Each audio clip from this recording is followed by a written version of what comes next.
High families, আমি ইন্দ্রিলা। আশা করি সবার দিন খুব ভালো কাটছে।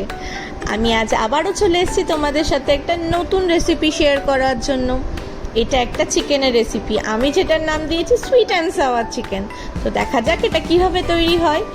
ননস্টিকে প্যানের মধ্যে 2 টেবিল স্পুন আমরা হোয়াইট অয়েল দিয়ে দেবো। সেখানে 3টে মিডিয়াম সাইজের পেঁয়াজ লম্বা লম্বা করে কেটে আমরা যতক্ষণ না সেটা সগি বা একটু ব্রাউনি টেক্সচার আসছে ততক্ষণ পর্যন্ত ভালো করে সতে করে নেব। এরপর সেখানে আদা, রসুন আর কাঁচা লঙ্কার একটা পেস্ট আমি বানিয়ে রেখেছি। সেম কোয়ান্টিটিতে আদা, সেম কোয়ান্টিটিতে রসুন আর 2, 3, 4 যে যেমন ঝাল খায় সেরকম লঙ্কা দিয়ে এই পেস্টটা তৈরি করা হয়েছে। সেই পেস্টটা আমি 2 টেবিল স্পুন মতন এখানে অ্যাড করেছি। এরপর মশলাটা ভালোভাবে পেঁয়াজের সঙ্গে ভালোভাবে কষিয়ে নিয়েছি যাতে মশলা থেকে তেলটা ছেড়ে আসে।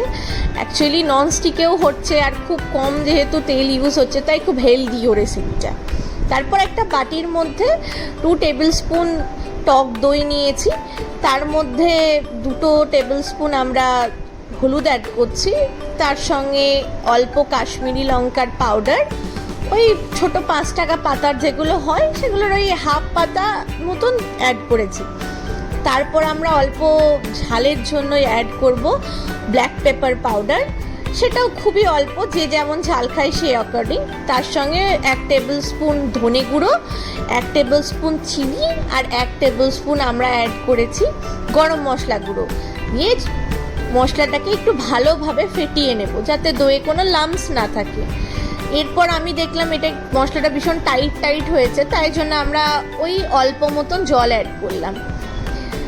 সেই মশলাটাকে এবার আমরা কড়াইয়ে এই মশলাগুলোর সঙ্গে মিশিয়ে নিচ্ছি এবং ভালো করে আমরা এটাকে নাড়বো যতক্ষণ না এর থেকে তেল ছেড়ে আসছে। দেখুন কেমন একটা ব্রাউনিশ টেক্সচার হয়ে তেল ছেড়ে আসছে। মানে কড়াইয়ে বাড়িয়ে কমিয়ে এটা আর কি করতে হবে সেটা নিজের অ্যাকর্ডিং। তারপর আমরা এখানে চিকেনগুলো অ্যাড করছি। আমাদের ছিল 500 গ্রামসের মতন চিকেন এবং সেখানে একটু জল দিয়ে ঢাকা দিয়ে চিকেনগুলোকে একটু নাড়ানো চাড়ানো করে আমরা একটু ভাজা ভাজা করে নেব। তারপর আমরা এখানে অ্যাড করব 3-4টে লঙ্কা, সাথে যারা যেরকম ঝাল খায় সেই অনুযায়ী লঙ্কা অ্যাড করতে পারে, আবার নাও করতে পারে যেহেতু আগে দেওয়া আছে। তারপরে মশলাটা মাংসের সঙ্গে ভালোভাবে মিশিয়ে নেব এবং ঢাকা দেব একটু সেদ্ধ হওয়ার জন্য। ঢাকাটা খুলে আমরা যখন দেখব তেলটা ছেড়ে দিয়েছে আর চিকেন থেকেও একটু জল বেরিয়েছে, সেই অনুযায়ী আমরা চিকেনটাকে আবার দেখব যে কতটা সেদ্ধ করতে লাগবে। যদি আরেকটু সেদ্ধ করতে লাগে তাহলে আবার ঢাকনা দিয়ে দেবো, যদি না লাগে তাহলে তো ঠিক আছে।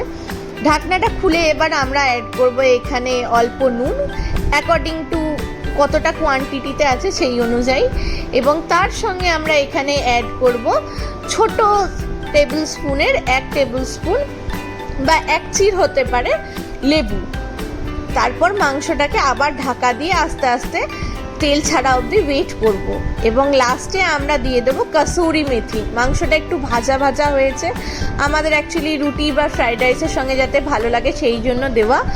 আর ভাজা ভাজা হয়ে যাওয়ার পর একটু টেস্টের আর গুড স্মেলের জন্য বাটার দেওয়া। আমি এখানে এটা সার্ভ করেছি ফ্রাইড রাইসের সঙ্গে।